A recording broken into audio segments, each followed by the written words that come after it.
Hey man, say man, everybody loves to throw around the term self-taught. Can you truly be a self-taught guitarist? Like, what does self-taught guitarist even mean? I'll tell you about my story. So I've been playing guitar for about 20 years.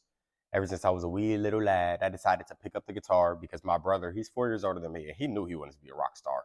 And just like kids, we're sponges. Anything that we see, we kind of embrace. We develop, we learn, we internalize, and we replicate. So I, as a kid, saw my brother learning guitar, and anything that he would do, I'd ask questions. He'd be learning stuff from YouTube because YouTube was fresh on the scene at that time, and people were still like dropping videos, cat videos, but also educational videos. And I I was learning their rights there alongside with them.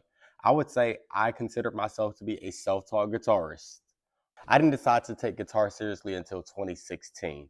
And at that point, I finally had a private lesson instructor. So if I've been playing for 20 years and this is 2025 now, the first 11 years of me playing guitar was self-taught. Well, what is self-taught? How do you even define self-taught? Because technically, it's learning from tutorials or books or tablature or you learning from a source. Does that make you self-taught? In my opinion, I believe a real self-taught instrumentalist is somebody who already has knowledge of music and they apply that knowledge of music to the instrument that they're learning. So, case in point, I picked up the banjo not too long ago. I didn't know anything about the banjo, but I saw the tuning of it.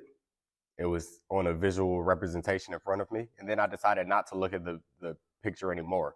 I just decided to place my fingers where I could make sense of the instrument because I understood the language of music.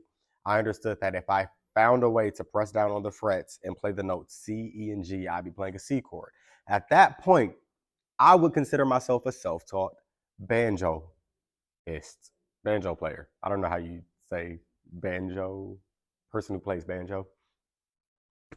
Nevertheless, I do consider self-taught instrumentalists to be the instrumentalists who already have knowledge of music, but they apply it to the instrument. But the way how the world, the guitar community internalizes self-taught guitarists, it's anybody that really hasn't taken private lessons. So if you happen to have learned a song using Ultimate Guitar tabs or learned from a YouTuber who might be showing you where to place your fingers and how to play a song, that could technically be considered you being a self-taught guitarist. So yes, you can be a self-taught guitarist. And there's a lot of greats who consider themselves self-taught. Jimi Hendrix, Prince, they were self-taught guitarists. Not to say they didn't have influences, but they pretty much learned on their own. But they didn't have technology to their advantage, like the way how we do with YouTube being right up our alley and Google, and we could just type up anything and automatically get a response. Don't even get me started on AI, because now you can really learn a lot quicker. And there's so many tools and so many resources. Musictheory.net, Ulimo, tab sites, forums, the entire nine. There's just so many resources out there that can make learning guitar a little bit easier for you. That was not the case during Jimi Hendrix age or during the Prince age. So we kind of have it easier for us. That doesn't mean that you're not going to face challenges as a self-taught guitarist. So what are the challenges of being a self-taught guitarist? Well, the biggest thing is lack of direction, lack of guidance. A lot of self-taught guitarists would like to just play their favorite song, and that should be the main motivator for anybody to learn an instrument, right? To play the instrument the way how they were inspired to play the instrument, whether that's from a song or whether that's from a live instrumentalist. People don't just automatically think of an instrument and say, yeah, I want to play it, without having some inspiration that pushes their desire to want to play that instrument. So lack of guidance, lack of structure can be one of the biggest hurdles for self-taught guitarists. Lack of proper technique and lack of form, and bad habits and things of that nature can make it slightly harder for you to actually be good at the instrument. You'll probably be playing your favorite song, figuring it out however a video or forum or chat or any of these things might tell you, but they won't be the ones putting your hands on the instrument and telling you, no, that's not how you do it. Yes, that's how you do it. They're just going to be typing it, or they might give you a video and you would have to adapt it to your own style. So there is benefits of having a private instructor. Again, I told you I didn't start having a private instructor until 2016. And from 2016 to late 2020, I had 3 different private instructors during that time frame, and they all taught me so much.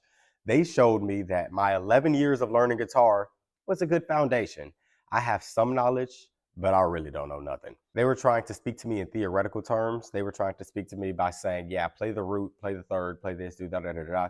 And I understood it, but applying it to the instrument, that's a completely different skill. Private lesson instructors showed me that there are thousands of ways to play the exact same thing, which I understood, but I didn't truly understand the cage system. Prior to private lessons, the only way that I knew how to play the C chord was to just play, excuse the out-of-tune guitar, was to just play the root position, open string C chord. Same thing with G, same thing with E, same thing with A. Those were minor versions, and same thing with D. Those are all the minor versions. Granted, I knew power chords and how to move my fingers up and down the guitar. I knew bar chords, mainly my E shapes and my A shapes. But did I know how to play the instrument? Debatable. Did I know scale degrees? Not really. I may have known of them, but I didn't truly have the guidance of what it is and why it's important and when to use it until I decided to actually study music under a professional. So there are benefits to starting by being self-taught, but then getting advice from professionals, which further advances my point to say that without having a pro guide you, without having a private lesson teacher instruct you on the proper ways of doing things, you're going to have limited knowledge, limited theory, and it's going to feel like you're not really getting any better after a certain point. Kind of like the learning curve of music. This is usually the learning curve of guitar. You usually start here, you're growing very quickly because you're learning so many things, and then you just flatten out, and then you might grow later down the line. You might grow, you might keep getting more. But at this point, I think at the point that I just drew, that arrow, is where you start taking private lessons.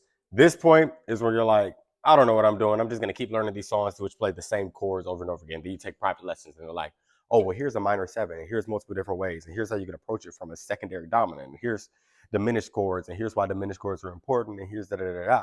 And they're going to explain the concepts of music and how it can make sense fully. So how can you be an effective self-taught guitarist? Learning from as many sources as possible can help you, but actually taking it serious as if you were a student. Imagine you're in school. They're going to force you to write notes. They're going to force you to keep a notebook. They're going to, I wouldn't say force, that's a horrible term to use, but they are going to encourage you to write notes. They're going to encourage you to keep a notebook. They're going to encourage you to internalize the information but connect the dots. The thing about music, everything that you learn is going to be a different point in your knowledge foundation. And you might not learn it from point A all the way to point B, all the way to point C. You may not learn it in this direction. You may not learn it in ways that are just going to completely guide you in the order that you think will get you to your goal destination, or even tie everything back together. But once you get good at it and you actually understand how A connects to B, which connects to C, which connects to D, which connects to E, which all stems back to A, you're going to be connecting the dots and drawing the big picture. You're going to understand what you were trying to achieve anyway, which is musical enlightenment. Not having to rely on the teacher, not having to rely on the tutorial, but being able to just understand music and assume the direction of where it's going before it even happens. That's true musical enlightenment. So how can you be an effective self-taught guitarist? Again, I asked the question. Learn from as many sources as possible, because there is no true A to Z. But if you learn that point first, learn that point second, learn that point third, learn that point fourth, because you've learned from all of these many different sources, you're eventually going to be able to connect the dots because you're going to internalize it. And you're going to have that structure because you took the notes like I was mentioning earlier. Be consistent. That is the easiest point that you could do in regards to being an effective self-taught guitarist. Don't just only play when you're inspired, but play because you actually want to get somewhere. But of course, that depends on your goals. So if your goal is to just do what you're doing because you're inspired, then, do what you do because you're inspired. But set clear goals and truly set goals that can be measured. So don't just play just for the fun of playing, but use a metronome. Measure your current skills, measure your current limits, and then just try to continue to grow from there on a day-to-day basis. This is like the key of all keys. Record yourself. If you're not documenting the journey, how can you truly say that you are growing? How do you know that you got better than you were before? If you're not documenting the journey, how can you send it to somebody and get feedback? That is a key factor. And then last but not least, Know when it's okay to get help. DIY culture may be glamorized. Self-taught guitarists might be glamorized, but it is okay to seek instruction. And just because you're seeking instruction doesn't mean that you have to be a consistent guitar student for that person. You don't have to sign up for weekly lessons every single week and rely on them.